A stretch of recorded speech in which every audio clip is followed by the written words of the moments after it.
right, parents, pay attention. Would you give your child a DNA test if it could clue you in on whether your kid could be an exceptional athlete? Well, Kevin Riley is president and co-owner of Atlas Sports Genetics. They sell a $149 gene test that claims to help guide parents as to which sport could best suit their child. And Karen Ronney is an accomplished NCAA tennis player and world touring pro and author of the new book, Proud Parents, Guide to Raising Athletic, Balanced, and Coordinated Kids. Good morning to you both. Morning, guys. Good morning. All right, we'll start with Kevin because you came up with this. You came up with this test as Atlas Sports Genetics. What prompted you to do this? Do you think that this is a good indicator for parents out there? If they pass a test, they find out, you know what, he shouldn't even be playing tennis. Why did you come up with this test? Well, this the whole advent as far as the genetics testing is part of a product line that we have for talent identification that we do through another company called Epic Athletic Performance. And where we were concerned with a lot of the performance testing that we do to identify talent, it's real difficult to do any of the testing below age 8. So we thought that this would be a good addition to get some information for parents, coaches, and athletes that were below that age, to help them make some choices as far as the type of talent they might have.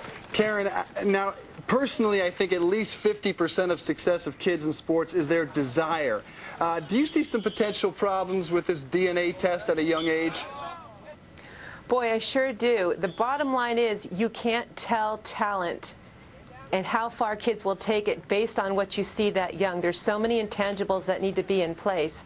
And truly, kids who are meant to rise to the top will do so. You don't need a test to tell you, although the test may be used for better purposes with elite athletes. But for parents, what will they do with this information and why do they need it? You can look at your child and tell, hey, my child has some talent, maybe we can do something with it. Yeah, you don't need a test Kevin, to tell you that. Kevin, what about that? I mean, say your kid wants to play, soccer, and he just has this overwhelming desire to play soccer, and he wants to be a pro soccer player someday. He looks up to David Beckham, and this test comes back negative and shows, you know what, he shouldn't be playing soccer. What do you tell that kid? Is this an appropriate course of action?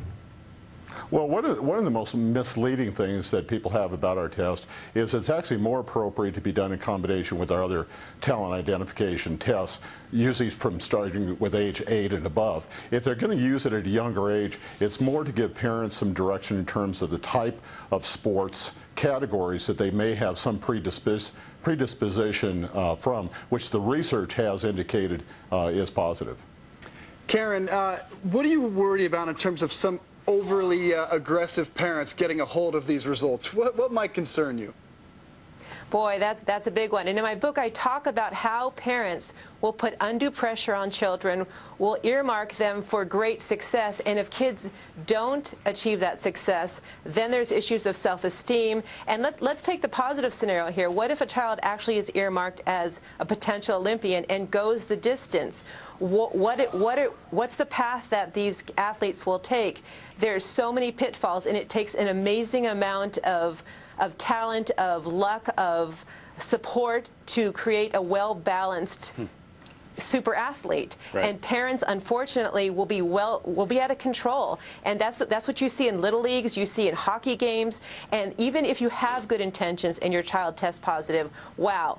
My concern is what will parents do with that, and why do they need to take it to that level? There's a whole lot of crazy out there.